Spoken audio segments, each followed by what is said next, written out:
Ah, Traveler and Paimon. You came.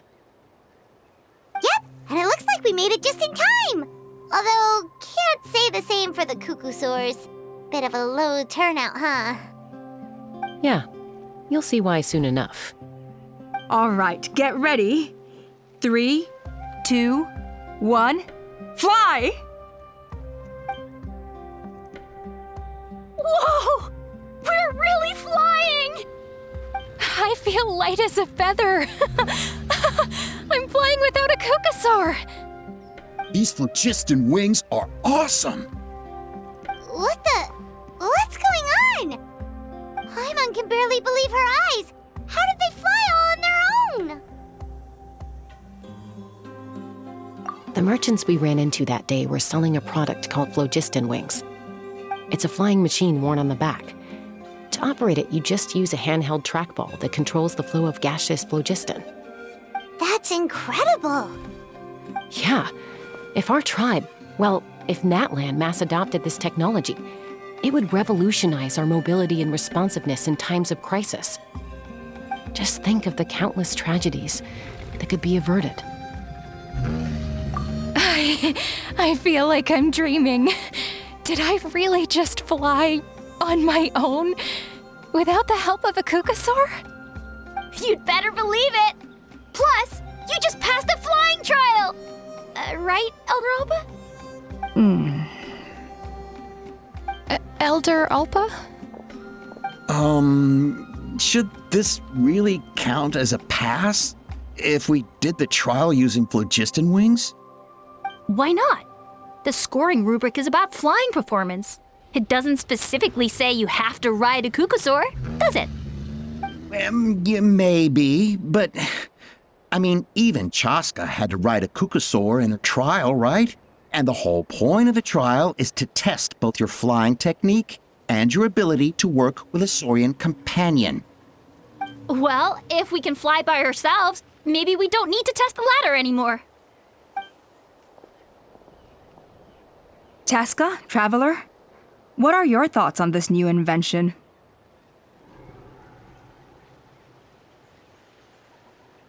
Right? That's what I think too.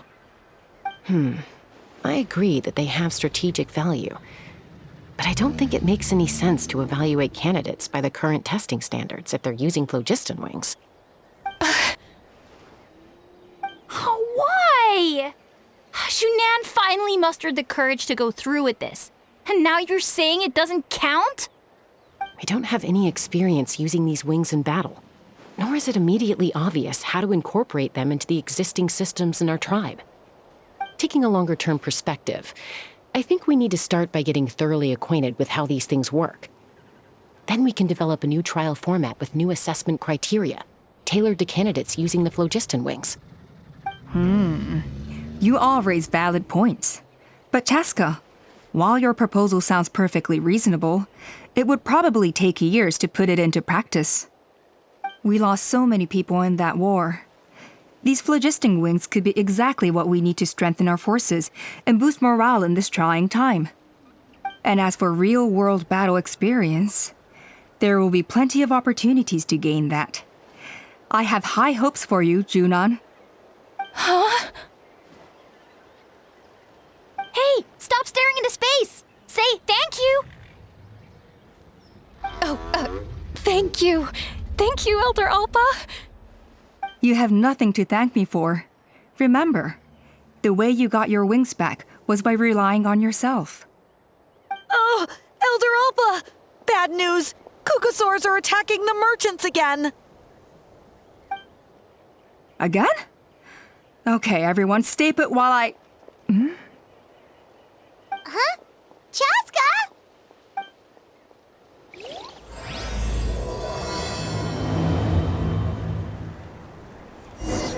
Why did Chaska rush off like that? And then Elder Alpa and the others too? Anyway, let's go see what this is all about.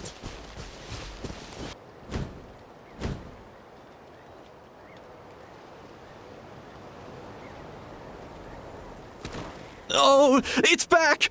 It found us again! Run! Get out of here!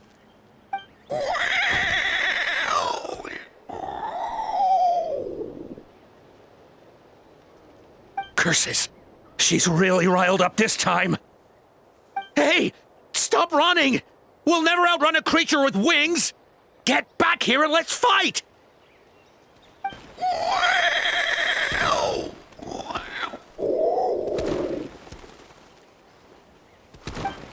Stop! All of you! Chaska! Oh, wonderful! Quick, get rid of that thing!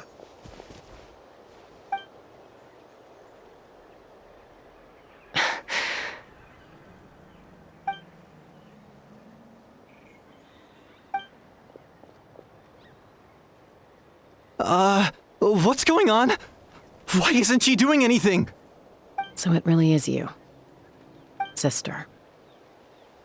Wait, sister? That Kukusaur is Chaska's sister?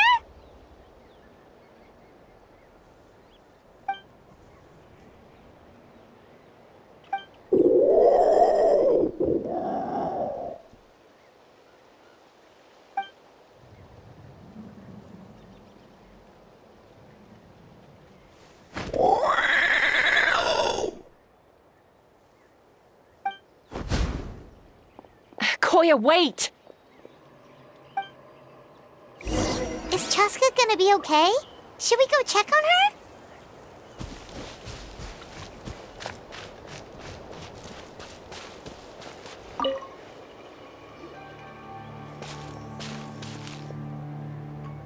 Chaska, are you okay? I'm fine. Sorry for making you worry. No point. She's an expert at hiding her tracks. Once she's shaken you off, you'll never catch up to her. At least, I always used to lose to her at hide-and-seek when we were kids. Well, yeah. You know I was raised by Kukusaurs. Anyway, she and I grew up in the nest together. Her name's Koya, and she's my big sister. We played together all the time, chasing each other through treetops or mountaintops. It felt like it would go on that way forever. Until the day I was sent back to live with the humans. Not all Kukusaurs are friendly towards people. Koya, for instance, she's fine with me because we grew up around each other, but she's not fond of other humans. When Mom decided to send me away, Koya strongly protested, and after I left, she became more and more reluctant to interact with humans. Maybe she thinks that humans stole you away from her. It's a possibility, but in any case, we still stayed best friends at first.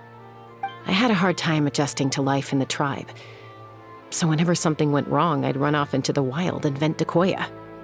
Ah, so that's what Uncle Cusco was talking about. He said you seemed to prefer hanging out with Saurians to your own kind back then. Yeah, I did. But then, gradually, everything changed. With a new mom and dad, a new tribe, and Koichi, I started getting curious about these humans and made an effort to understand their behavior. The more time I spent with them, the less I spent with Koya. And then, one day, it was Koya's turn to leave the nest. She sought me out and asked if I was willing to leave the tribe and go live in the wilderness with her. As far as I can remember, that was the first time she ever approached a human settlement on purpose. So, how did you answer her? Well, I wouldn't be standing here talking to you if I'd said yes. No, I was torn. On the one hand, I'd already made up my mind to embrace my new family and accept my human identity. But I also knew that Koya wasn't a fan of humans, and I didn't want to disappoint her. She took my hesitation as an answer. She saw it as a personal betrayal, threw a huge fit, and then flew off. We hadn't seen each other since, well, until today. Not for a lack of trying, though. I tried asking Mom where Koya's new nest was so I could talk things out with her. But Koya had already asked Mom not to tell me where she'd moved to. It must be hard for Mom, being stuck between her two daughters. So I didn't press the issue. And I didn't go looking for her. If things carry on like this, I need to make sure I find her before anyone else, even if she doesn't want to see me. For now, let's bring the wounded back to the tribe and see what Mutota and Elder Alba have in mind.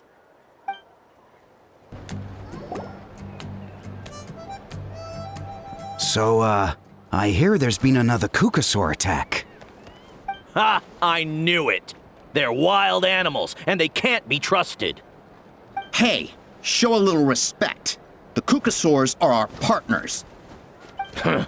Maybe in the flying squad, but they don't give a hoot about the rest of us. Well, now that we have the phlogiston wings, do we even need the Kukasaurs anymore?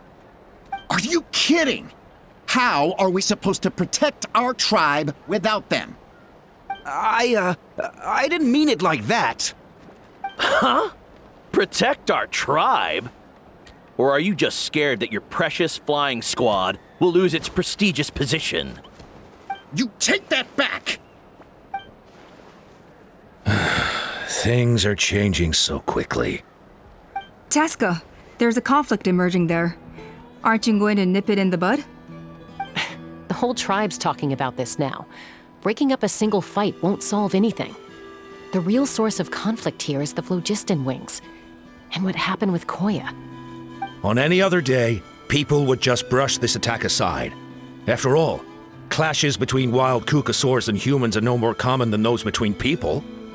But now that the phlogiston wings have entered the equation, it's sparked a debate over whether our tribe needs the Kukasaurs at all. I worry that we risk repeating the mistakes of the Cinder City. Back then, Lord Ochkan's hatred of the Saurians nearly destroyed the peace forged by the Pyro Archon. Chaska, to prevent things from deteriorating further, I'd like to task you with restoring peace to the tribe. I will. Traveler, you've already done so much for Natlan, and the Flower Feather clan has no right to ask more of you. But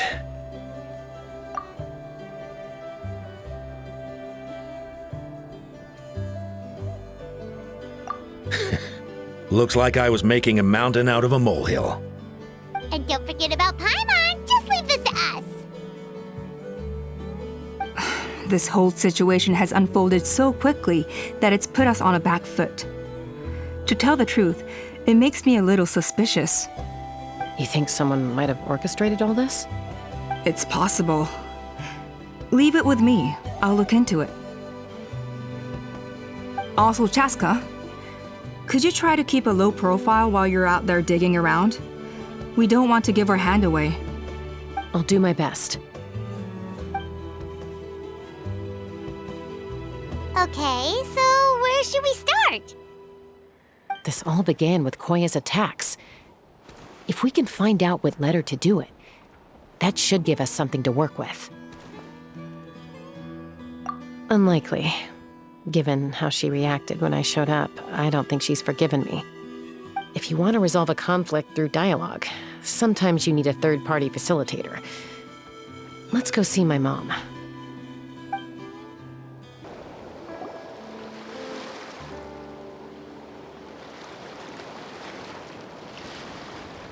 Wow, so this is where you used to live as a child? Mm-hmm. When I was little, we used to do this thing where I'd jump from the top of this tree, and Koya would fly over from the platform and catch me in midair. Or sometimes we'd both fly from the treetop together, and then after some aerial maneuvering, she'd throw me up onto that platform. After we got a bit older, we went to the nearby shores looking for even greater heights. Ah! Stop! You're gonna give Paimon a heart attack! Oh, really? I just thought it made a fun story. Then I'll share more with you when there's time. Anyway, back to the matter at hand.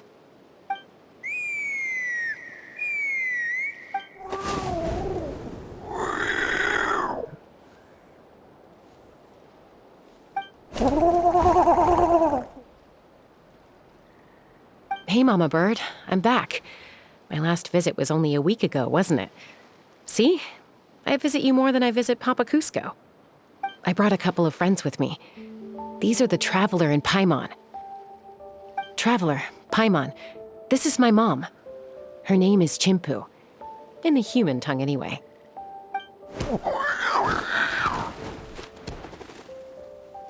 Hi! No, not really. I don't speak it as such, but I can sort of get the gist. Although only with Mom and Koya, since I spent my formative years with them. Even then, it's basically a best guess based on their sounds, body language, and expressions. Seems to work about 9 times out of 10, anyway. As for whether Mom understands me, I can't always tell. But somehow we still manage to communicate. Call it the family bond, I guess.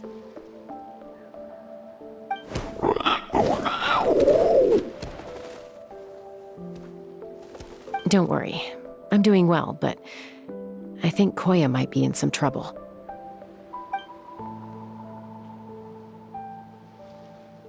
I know she's never been a fan of humans, but she's never deliberately attacked them before either. What's behind this sudden change?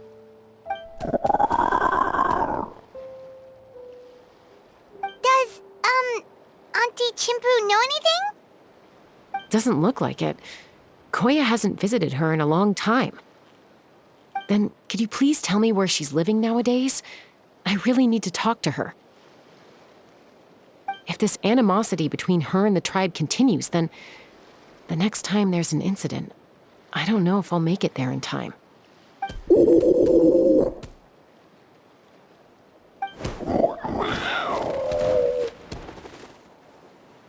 She said she'll take us there. Thank you, Mom.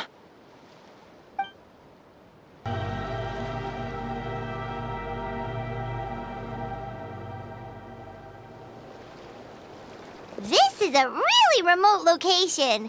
Guess she was trying to get as far away from humans as possible.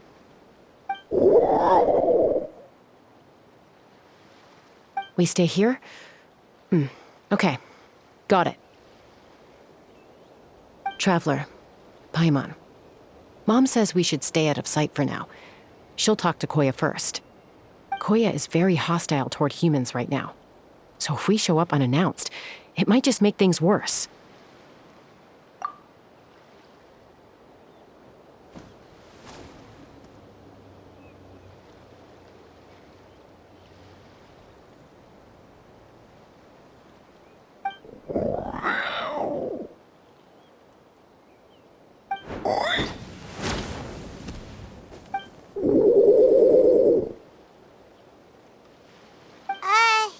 Any idea what they're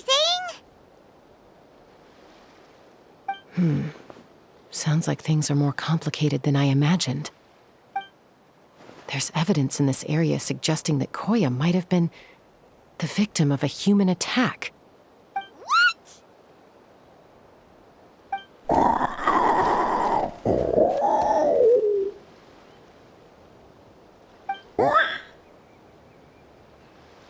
No! It's Chime, Koya's child. The attackers kidnapped her.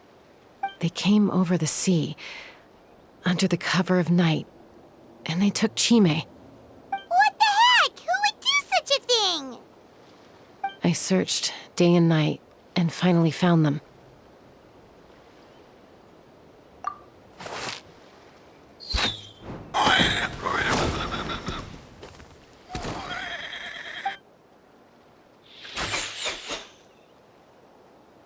Oh, yeah! Tafal's contraption is working like a charm! Got her in one!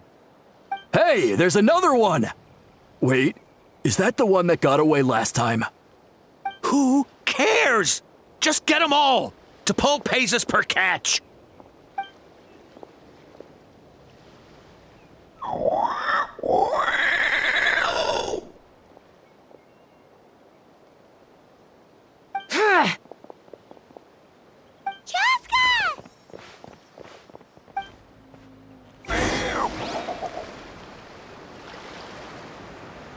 Chaska? How'd you get here? Quick, stop her! Don't you even think about running away!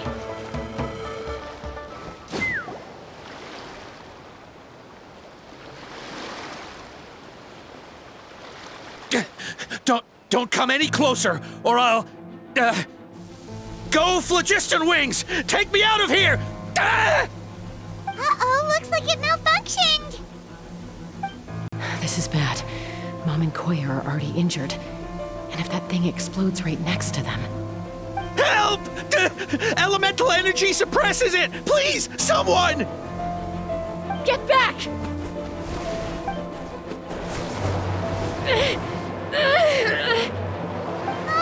It's still going, and it's getting worse. Guess we need a more permanent solution. All right then.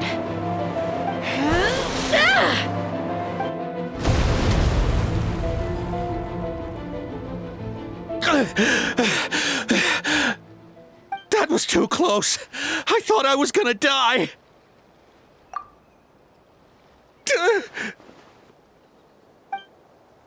Answer us honestly. Were you the ones who attacked Koya before?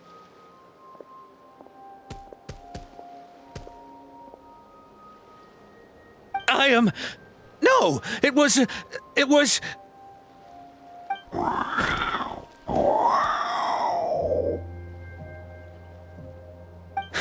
Well, she says it was you. Just tell me, who sent you here? It was T'Pol. He told us to catch all the wild Kukasaurs we can find. And he also said that this Kukasaur has become a thorn in his side, so it needs dealing with urgently. T'Pol? Huh. Sounds familiar. But where from?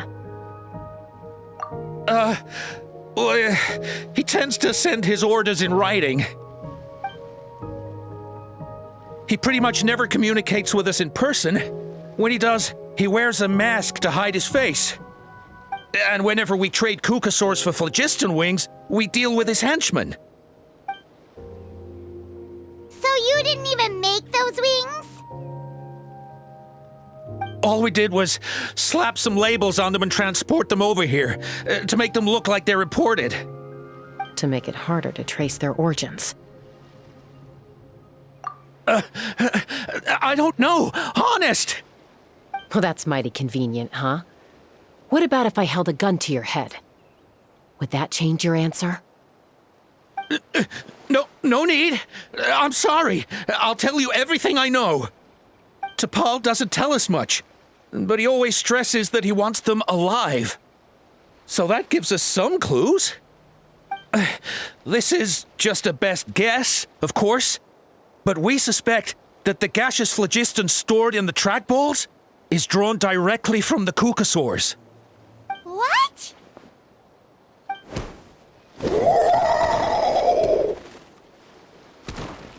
Easy now. You're still injured. Hey, keep talking. Yes, ma'am. So, the gaseous phlogiston has to be highly refined in order to power the phlogiston wings. The slightest imperfection can have disastrous consequences, as you just witnessed. But the Kukasaurs have a natural ability to process gaseous phlogiston. So, if you use them as an intermediary, then...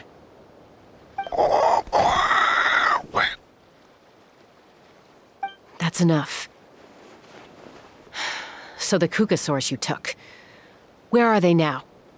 T'Pol should have them. But no one knows where he's based, apart from him and his henchmen.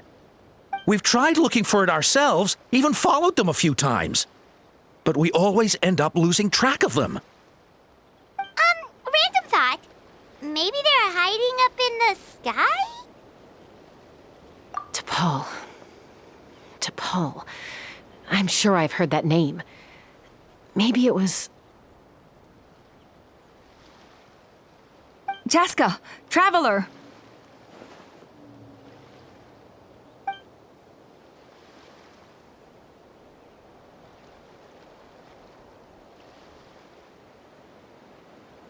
That voice! It's Alpa!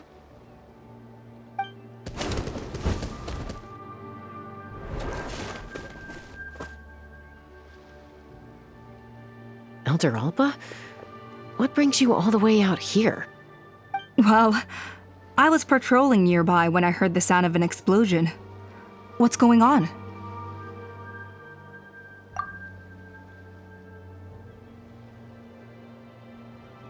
I don't believe it. Elder Alba, does the name T'Pol ring a bell to you? I feel like I've seen it written down before. Maybe in a list of candidates for the flying trials? Huh? So he's a member of your tribe then? No. If he was a member of the Flower Feather clan, I'd definitely know him.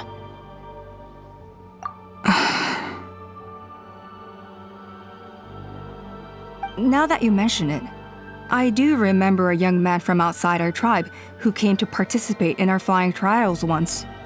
You were away on a mission at the time, which is probably why you don't remember him. He was a craftsman from the Children of Echoes, but he'd always dreamed of soaring the skies, so he wanted to join our flying squad. The Children of Echoes? That's rare. But despite his best efforts, he unfortunately failed to pass the trial and gain the Cuckoosaur's approval. In the end, he went wingless and returned dejected to the Children of Echoes. Wingless, huh? Maybe he invented the phlogiston wings to get revenge on the Cuckoosaurs. Perhaps. Or maybe it's simply his way of dealing with his regrets over his past flying endeavors. Either way, it doesn't excuse his abuse of the Cuckoosaurs. I'm gonna take these guys back and expose the truth to the tribe. It's time for this conflict to end. Easy, Chaska. Remember what I said about keeping a low profile? The ringleader still hasn't shown himself, and this man's allegation about powering the phlogiston wings with Cuckoosaurs is only speculation. Bringing these men to the tribe now won't win over any current supporters of the phlogiston wings. In fact, it may even escalate the conflict further. After all, many are mistrustful of the Cuckoosaurs after recent events. Is that why T'Pol waited until now to try to capture my sister? I don't know. I mean, he did tell us to spread negative rumors about the Cuckoosaurs and slip some Mora to anyone opposed to them, but... But Koya only attacked humans because they stole her child! Nevertheless, we will be hard-pressed to change people's minds while emotions are running high. Unless we have irrefutable evidence. Bravo! My thoughts exactly. In the meantime, leave these men with me. I'll escort them back to the tribe. I'll take the other members of their crew into custody too. They won't get another chance to stir up trouble. Fair enough. I guess finding T'Pol is gonna be the key to resolving this conflict. Let's hope the Children of Echoes have some info on him.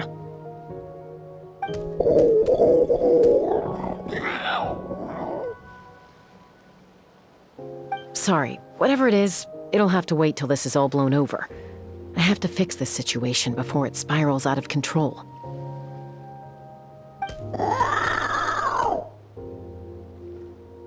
Mom, sis, rest up and get well soon. I gotta fly.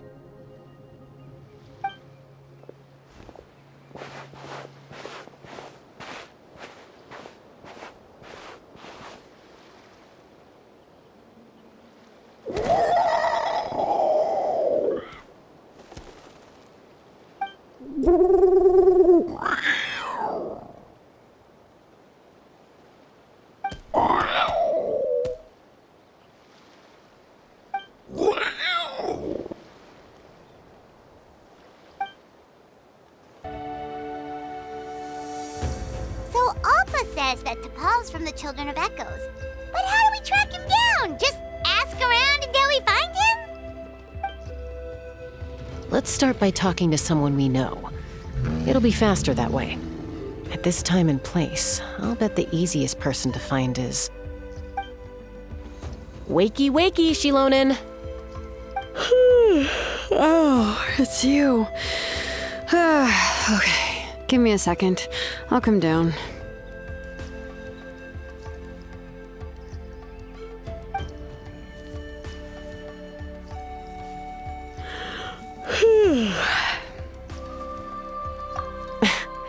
I climb trees to fly further and see farther. I don't usually stop for a nap. Well, we're not all like you. Always full of energy, even after flying around all day. Yeah. So, you've come all this way and interrupted my precious nap time. Might I inquire as to, why? I'm sorry, Shilonen, but it couldn't wait. Does the name T'Pol mean anything to you? He's a craftsman, apparently. Huh. T'Pol. Yeah, that rings a bell. I think that's Puma's child. Nope, I'm afraid you're a few years too late. Why are you looking for him?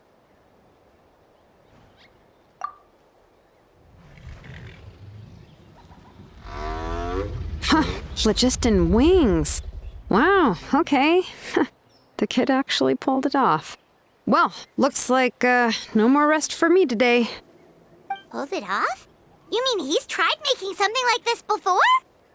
Yeah, he started trying to build a flying machine right after he got back from the Flower Feather clan. So right after he went wingless, then. Was this flying machine anything like the gun you made me? You mean your gun that's harder to tame than the proudest Kukasaur? No, he wanted to build something that allows anyone to fly freely, even if they're not naturally gifted. But he never got very far back then, though. Blew up his workshop a few times and barely made it out alive. I never really kept up with him after that. His parents traveled a lot in their youth and only returned to the tribe after he was born. But they settled in a remote area and don't interact with other people much. Which means most people in the tribe don't know them very well. Your best bet is to chat to his direct family.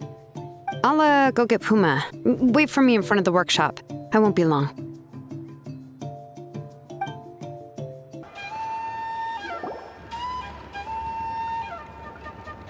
I'm back. Allow me to introduce T'Pol's mother, Puma. Hello, we're... Oh, save the pleasantries. I don't want to spend any longer talking about that boy than I have to. Huh? I disowned him long ago. He is no child of mine. All he cared about was his pipe dream of reaching the sky. Oh, we tried to talk sense into him, but he was obsessed. And then when he left us, he spouted some nonsense about building a workshop in the sky to avoid the constant criticism of us ground dwellers. He left his notebook behind. Whatever questions you have, you can look for them in there. I am done talking about him. He's no son of mine. He never called me Mom anyhow.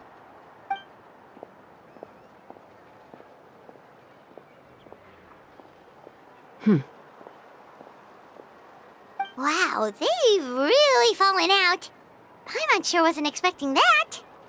Her husband, T'Pol's father, he passed away recently, and T'Pol didn't even bother to show his face at the funeral.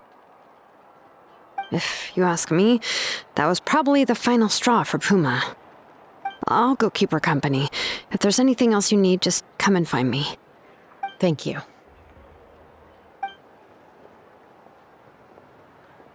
Okay, so this notebook is the only lead we got now, right? What's in there?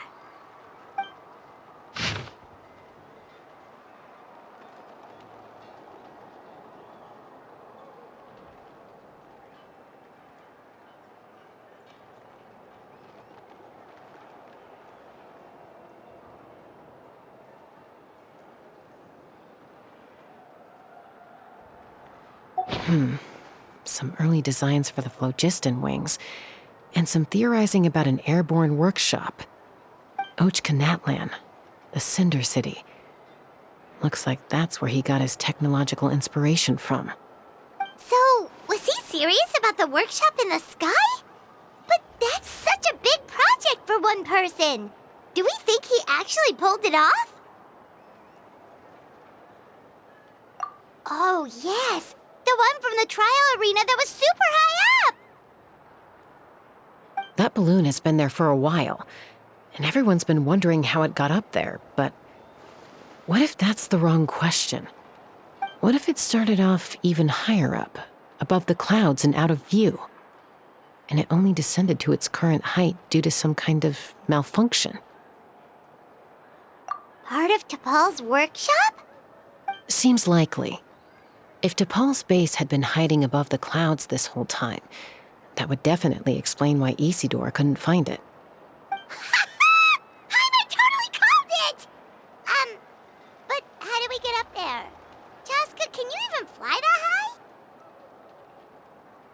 myself? Possibly. But with a passenger, no chance. I doubt even phlogiston wings could take you up that high. At least, not without that relic DePaul mentioned in his notebook. Yeah, and he's probably holding on to it. We'll have to find another way. Nope. That's way beyond Paimon's altitude. Also, would you really expect Paimon to go up there and take on DePaul all by herself? Let's not worry. Just because we can't think of a solution doesn't mean no one else can. I'm not the only flying expert in my tribe, you know. Oh, good point. We should go ask Elder Alpa! And Mutoda. He was quite the flying ace back in the day, too. Let's head back and see what they suggest. Chaska, you're finally back. Things are getting really tense in the tribe. Have you made any headway with your investigation? Some people even think we arrested the merchants just to support the flying squad and crack down on the phlogiston wings.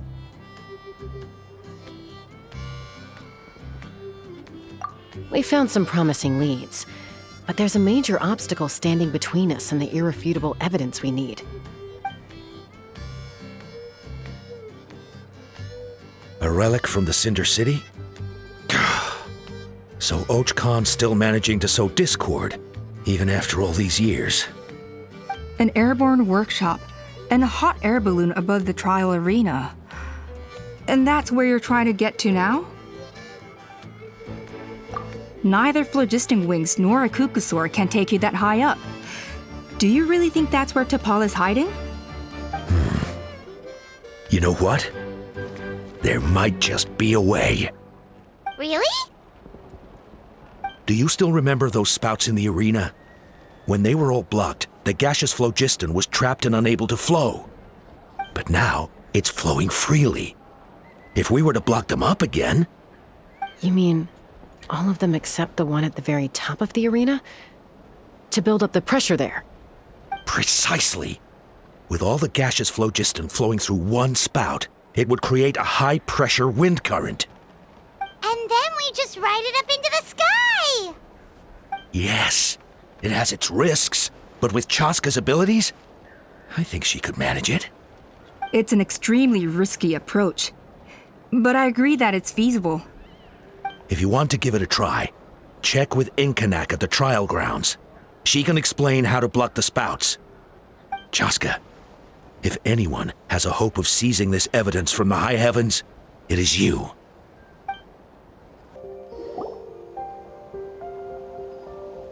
Goodness me, that is a very bold idea.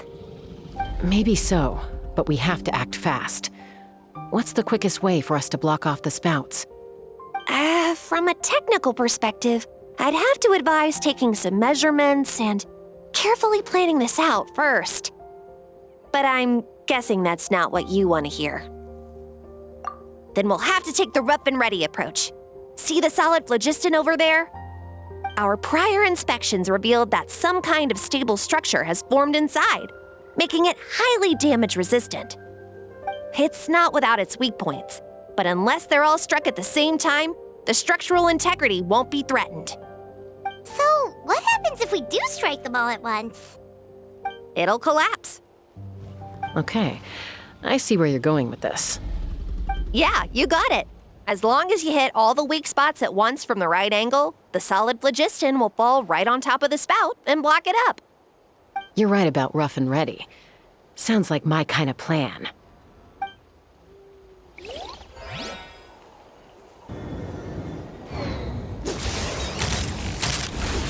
Open fire!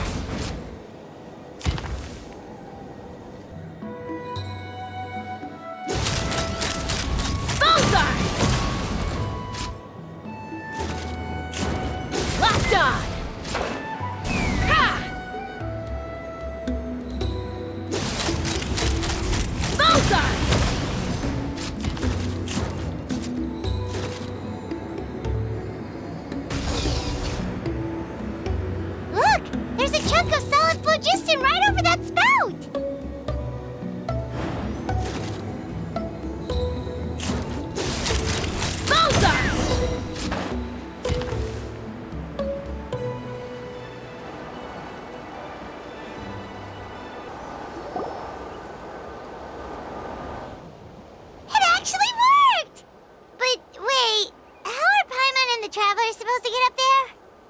Koya can give you a lift.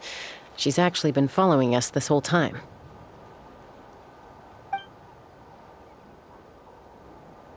Wow, Paimon didn't notice at all. Well, probably because she didn't want to get too close to humans. Or maybe just me. But right now, we need her power.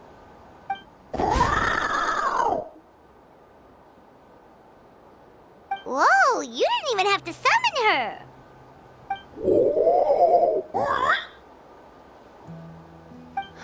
Yes, up there. That's probably where Chime is. All right, let's go have a little talk with this T'Pol.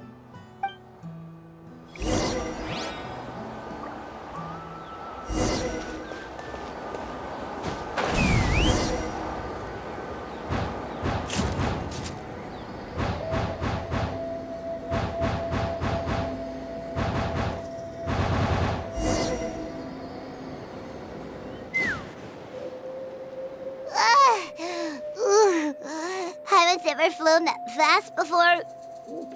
She feels so ready to throw up. Aha. Just as I thought. It might look like a regular hot air balloon from the outside, but up close, it's clearly been heavily remodeled. And sure enough, it only descended below the cloud line because the custom-built machinery malfunctioned. I should be able to figure it out with T'Pol's notebook. Thankfully, I know a little DIY from fixing up my guns when they're having issues. That should just about do it. Now all it needs is a nice hard kick. Maybe that works on your guns, but, huh? We're really moving!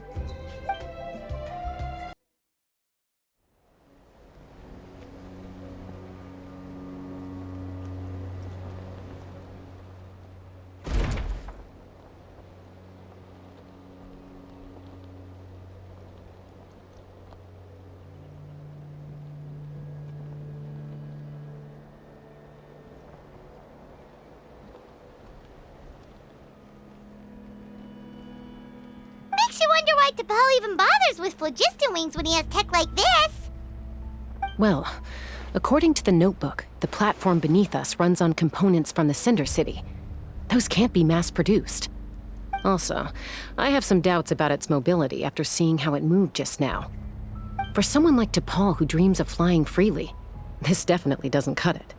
But if he's got that relic, he should be able to make a set of prototype wings for himself, right? Why bother making a whole flying workshop so he can mass-produce them? But this doesn't add up. If he's already achieved the power of flight, then he must have bigger dreams we don't know about. But what? With any luck, we'll find the answers in his workshop.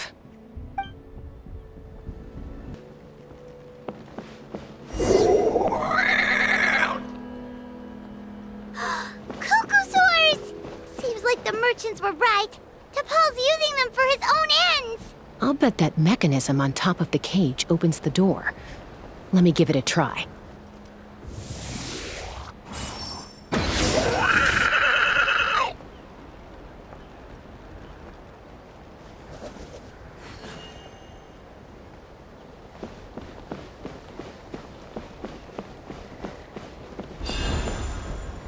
Take me up!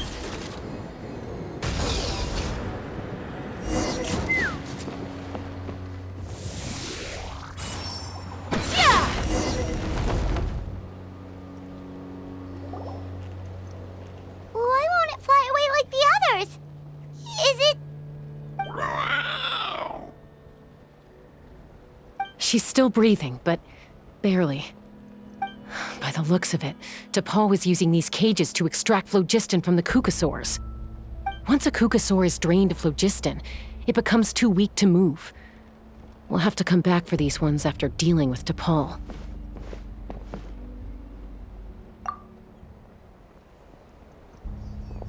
Let me see. Looks like a record of his phlogiston research. Log number 330. With the support of... I was finally able to launch the airborne workshop. Even though it relies on the relic for 80% of its power supply, I've at least taken the first step. Log number 348. Research on the relic is progressing well. I should be able to replicate the technology and scale up production very soon. Has proposed a name for this groundbreaking invention: the phlogiston wings. I think I'm getting close. Soon I will achieve my dreams. Log number 377. Encountered some issues with the new smaller model phlogiston wings. The gaseous phlogiston showed some volatility during the refinement process. Thinks we should proceed at a more cautious pace with the refinement experiments. But after so many past failures, I have to prove that I will succeed this time. Log number 114. Ran an experiment using cucosaurs to refine gaseous phlogiston. It was a success. Log number 117. I've started recruiting merchants and hunters to capture wild cucosaurs. Log number 121. Major breakthrough in the efficiency of phlogiston yield. Huh? So many parts have been crossed out! Yeah, probably the contact he alluded to in his other notebook. Guess he has a benefactor. Did anyone else notice how the numbering system in this notebook suddenly changed halfway through? We haven't got time for textual analysis, I'm afraid. Grab the notebook and let's press on. Huh. Never seen one of these before. Looks like this was built with the Cinder City components, too. You're not thinking of giving it a nice hard kick, are you?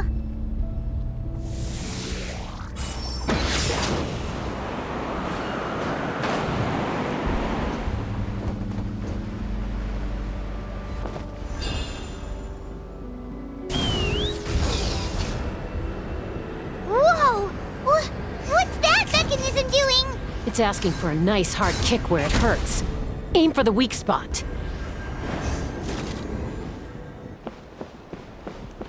What are they doing here?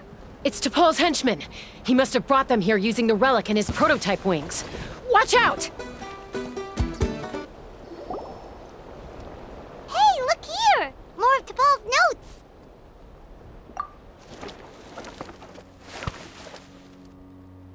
Log number 403. Introduced me to some new comrades who fully support my ideas. I told them that some Saurians are blessed with wings, and some people with natural gifts, while the less fortunate among us can only look on longingly as they seize the skies. But I also told them that progress can erase individual differences. Think of the tools humanity has made to fight back against wild beasts. The law we have put in place to even the playing field between the strong and the weak. I promised them that our research will be the new frontier of human progress. With our phlogiston wings, the power of flight will no longer be for a select few to enjoy. Imagine a world where the skies are for all to share. I only hope that when we finally achieve this goal, we'll be proud of me. Imagine a world where the skies are for all to share. Yes, what a wonderful world that would be. If only it were possible.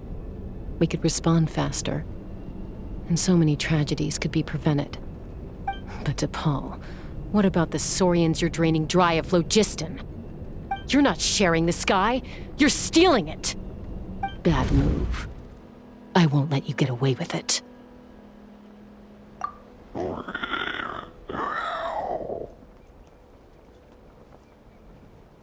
I'm fine. Let's keep moving. I don't think we'll find anything else here.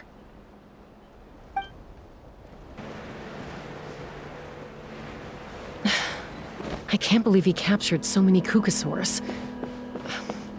But right now, we have to focus on solving this problem at the source.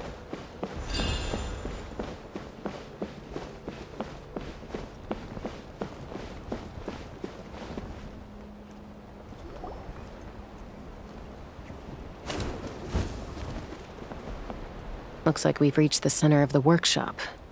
And still no sign of Koya's baby.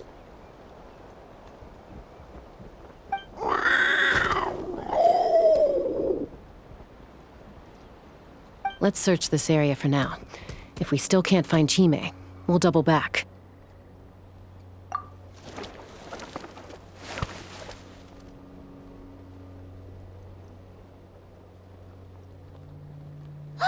Chaska, Traveler, come quick! What is it? Did you find Chime? Not yet, but look! It's another one of T'Pol's notebooks!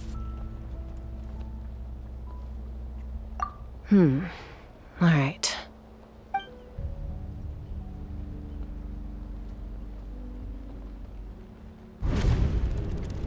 Log number 428.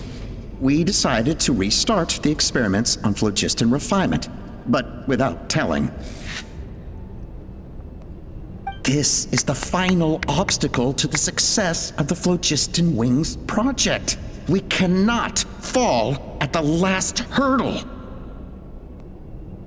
Log number 436. Earlier today, suggested using cucosaurs as an intermediary to extract refined phlogiston. It's certainly feasible, but... Anyway, as long as our secret experiment succeeds, I'm sure won't bring it up again. Log number 443. We will conduct the experiment tomorrow.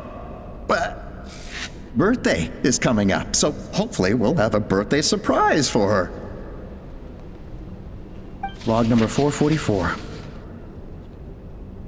Huh?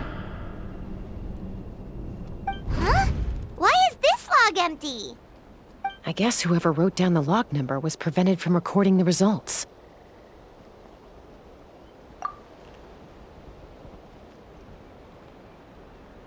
Log number 0. We lost many comrades in the accident. Among them are friends, lovers, and children. But we cannot stop now. We will keep their legacy alive and carry their dreams forward. As of today, we are scrapping the artificial refinement method. Instead, we will focus all our efforts on phlogiston extraction from live cucosaurs. They are arrogant beasts whose existence in the wild serves no one but themselves. Their true worth lies in their sacrifice for the sake of human progress. To facilitate our operations, we will gradually move the airborne workshop closer to the Flower Feather clan, even as we continue to expand it. All this we do to create a world where the skies are for all of humanity to share. All this we do to make T'Pol's dream a reality. Given the way this is written, not to mention the fact that the numbering has started over from 0, it kinda sounds like this is someone new. Does that mean that T'Pol's already... There's also a letter tucked in the end of the notebook. It's from Puma.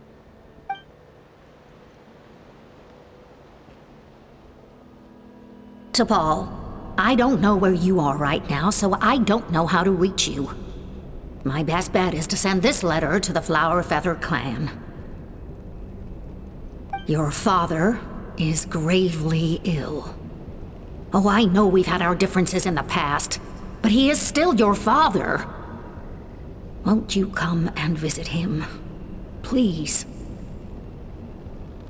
I know you never liked him and cared even less for me. All you ever yearned for is the sky and your birth mother.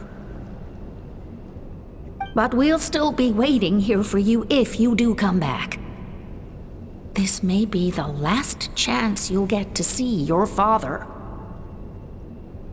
So Puma's not T'Pol's real mom? Huh. Well, she did say he never called her mom, but I'm gonna assume she was just venting. We know that T'Pol's father passed away quite recently, and this letter looks recent. By contrast, the writing in this notebook is old and faded. It looks like the real reason T'Pol didn't attend his father's funeral is because he'd long since passed away himself.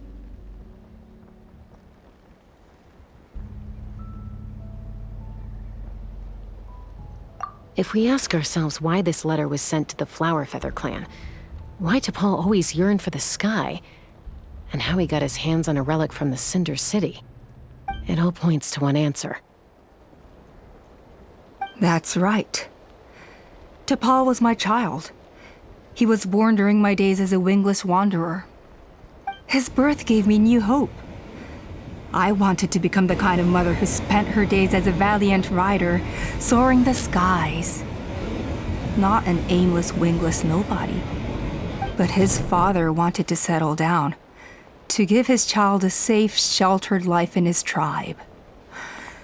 We fought about it constantly, until the love we once had for each other was gone.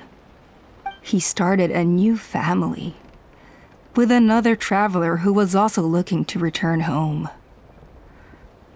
And I went back to the Flower Feather clan, alone.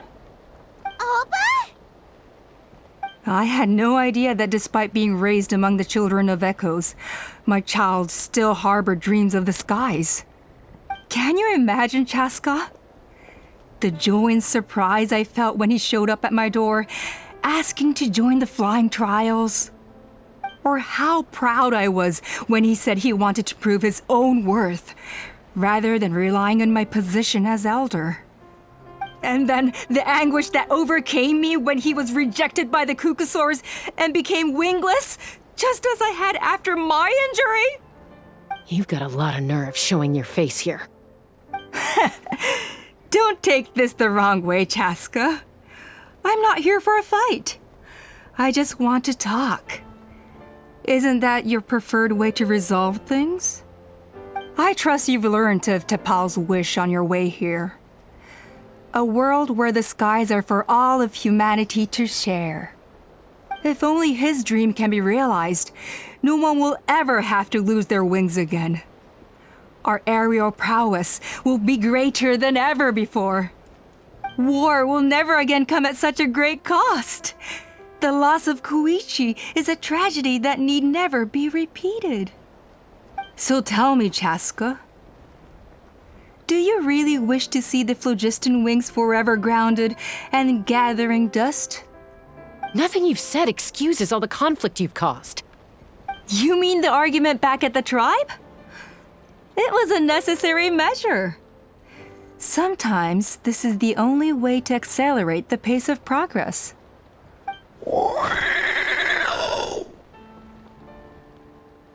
Is a mother harming her children when she coaxes them into swallowing a bitter pill? Of course not. It is a brief moment of suffering for the greater good, and the child would come to understand this in due course. The phlogiston wings are that bitter pill. We will never progress as a tribe if we cling to the scraps the Cucusaurs offer us.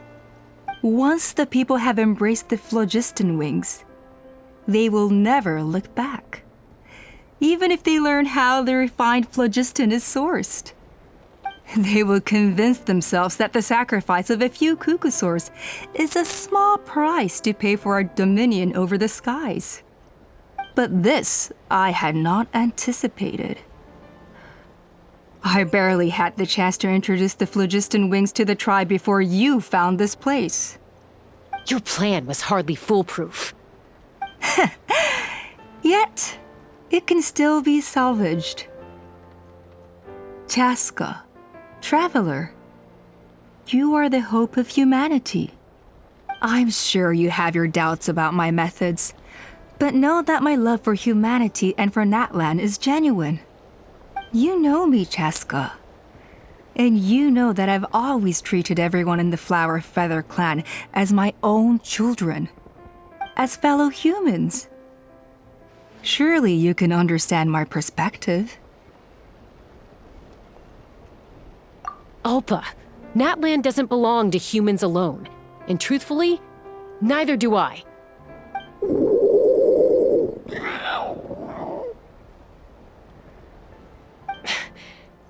times has the Abyss invaded Natlan now? And yet despite how much stronger it is than us, Natlan still stands as a nation of humans and Saurians.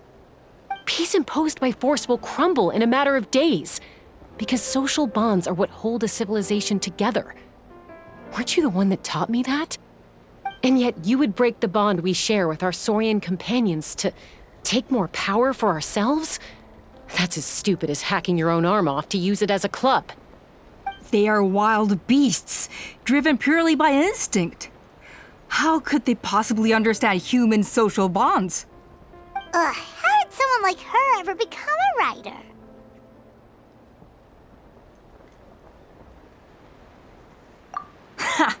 You overestimate them. They bow to the strong and shun the weak. That's all there is to it. They never gave Tepal a second glance when he was at his lowest, nor me when I returned injured from the Cinder City. It's all about survival of the fittest for them. Plain and simple. They obeyed me once I proved myself stronger than them, but the moment it serves them better, they'll abandon me in a heartbeat. You're wrong, Alpa.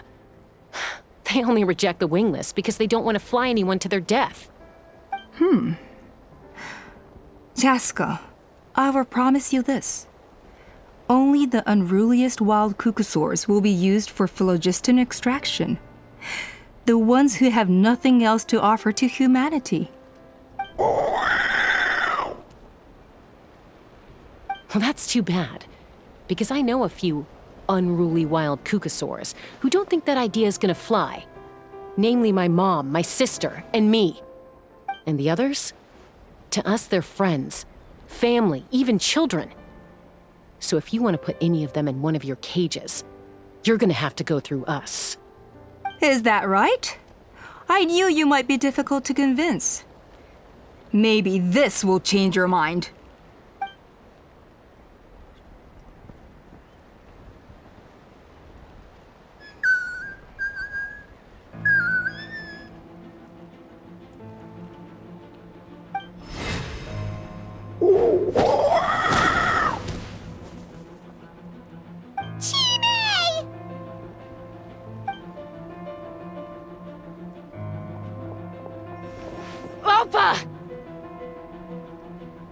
Careful! Don't make any rash decisions. Unless you want to see her suffer. Oh no, that's one of the extraction cages! I told my subordinates to take control of the tribe while I was away. Luckily for them, our strongest warrior and our most powerful ally aren't there to stop it. Take control? What are you planning to do with Mutota and his supporters? Merely accelerate their inevitable downfall. They cannot stand in the way of progress forever. It is not the move I wish to make, but I'm afraid you and your friends force my hand. And since you insist on imposing me too, I have no choice but to keep you here until the dust has settled. So that's what you meant by I just want to talk. You never intended to negotiate. You just wanted to stall us. No, Chaska. I genuinely hoped I could win you over. You are the strongest warriors we have. Put down your weapons, and I promise you that no harm will come to this young Saurian. I just need you to stay here for the next couple of weeks or so, while my people consolidate their power. Then, I will give her back to you, and you'll be free to leave. As long as the majority supports our vision, even the Pyro Archon cannot meddle in our internal affairs. Your vision is deranged, and the Flower Feather Clan will never support it. You sure about that? Then wait here and see. Time will tell. What do we do? Even if the whole tribe fights back, Mutota's in grave danger!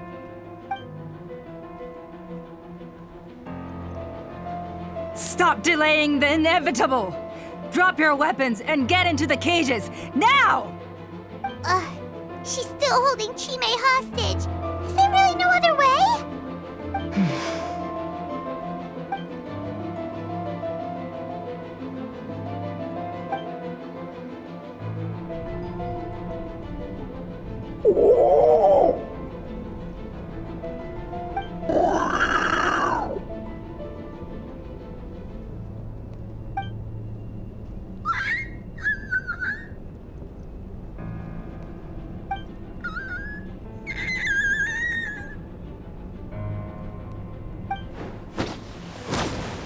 Koya?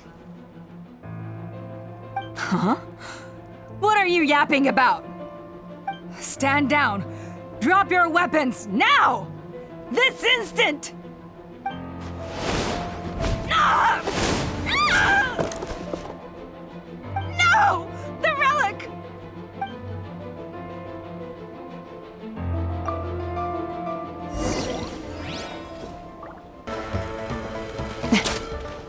Let's fly!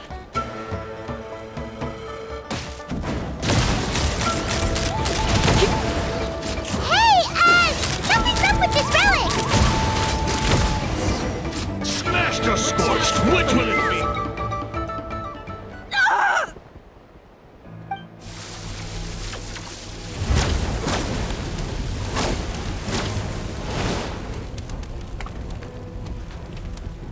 No! What is she doing? She'll bring us all down with her! But why? We stabilized the relic! Maybe it got damaged in the fight. If we don't think of something fast, this whole workshop is gonna fall apart. No. They're directly beneath us. My beloved tribe!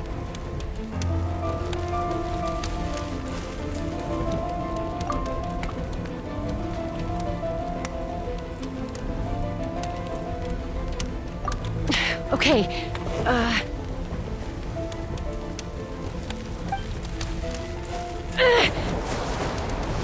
it's too powerful. This ain't a toy like last time. I don't think I can just throw it aside.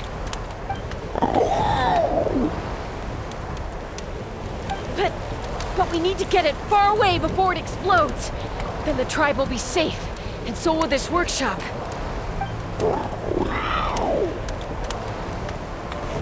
Koya, remember when we were kids? Come on, let's take this thing high up into the sky.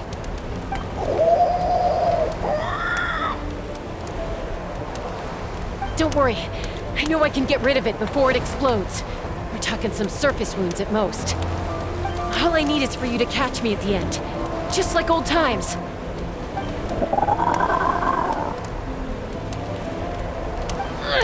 I can't hold it back anymore. We have to go! Don't be insane! Alpa! What are you... You're a fool, Chaska! Why would you choose such a risky solution? We cannot entrust the safety of our tribe to this wild Saurian! I'm the fool! You really think you can stand a better chance than me?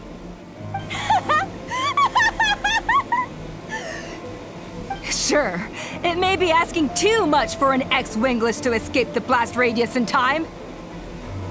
But I can fly it a safe distance away, even if it's the last thing I do.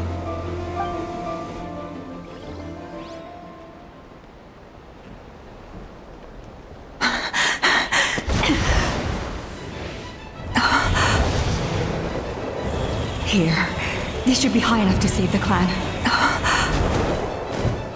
What? You don't get to die a hero today.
Koya, are you hurt?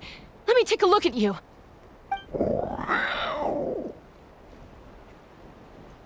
What do you mean, I'm fine?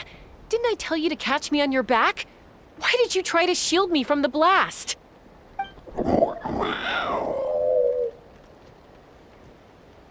Accident? Yeah, right. Seriously, you're as stubborn as ever. Chaska, Koya! How are things looking here?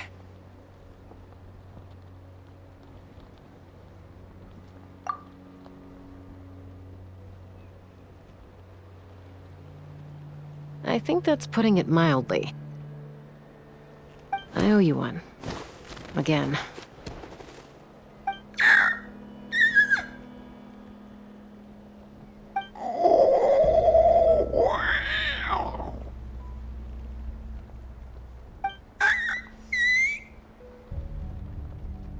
Oh, but be honest. Do you still think Kukasaurs can't form bonds? Mom, I'll figure out the refinement problem. I'll find a way. You don't need to worry about it. I just need some more time. That's all I ask. Please just trust me. Just this once.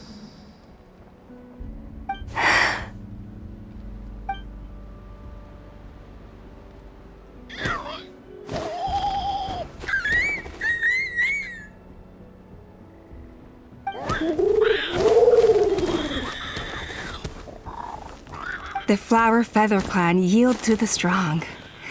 And it's up to the winners to define what strength means. So it looks like it's my turn to yield.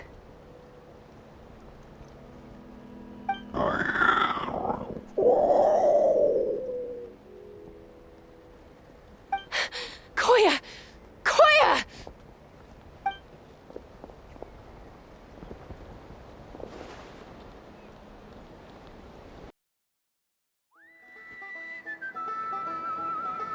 So, you're absolutely sure it's not because of the explosion? Yes, for the 10,000th time, I'm sure. The blast barely touched her.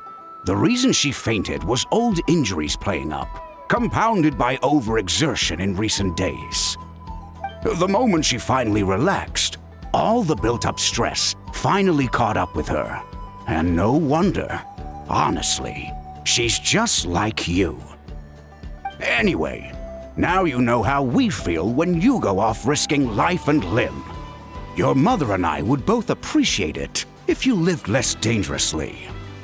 You know she wrote to me from the Masters of the Night Wind, just to scold me for not doing enough to keep an eye on you. If she wasn't so busy with work, you can bet she'd come back here and chew us both out in person. I'll find an opportunity to apologize to her. I promise. You'd better. No more avoiding us, okay? And don't get me started on all the checkups you've missed. Got it. Got it. Huh? Koya? You're awake. I'll go let everyone know. Hey, but we're not done talking.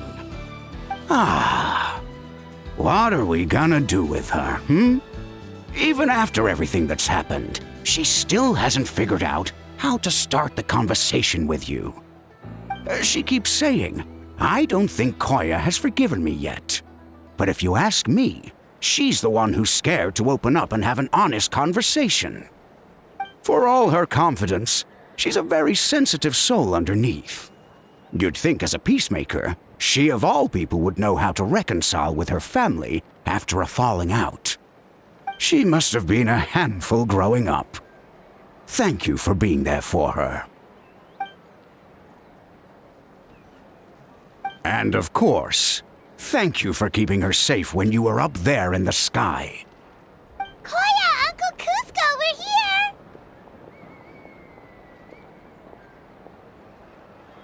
Ha!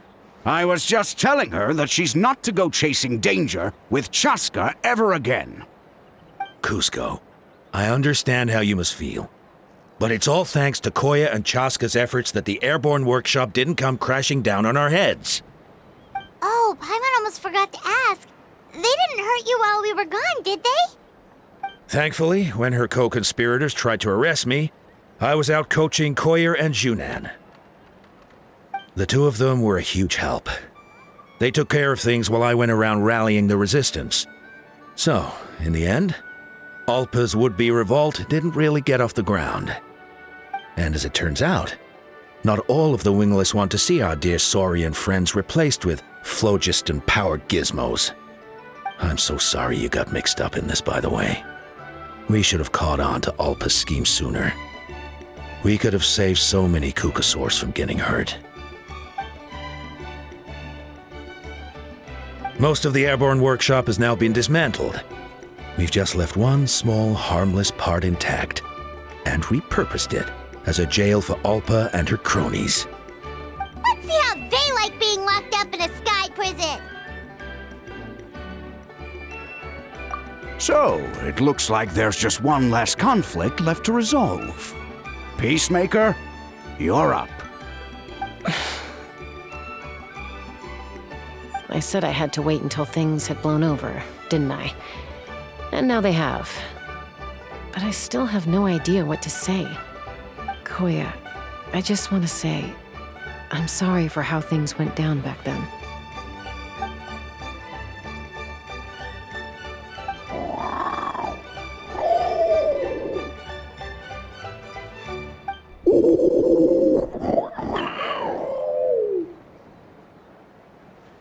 Huh?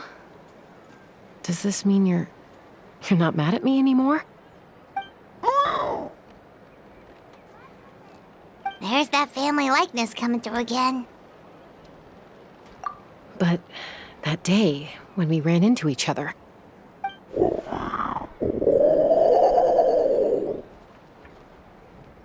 Huh? So then, when did you finally make your peace with it?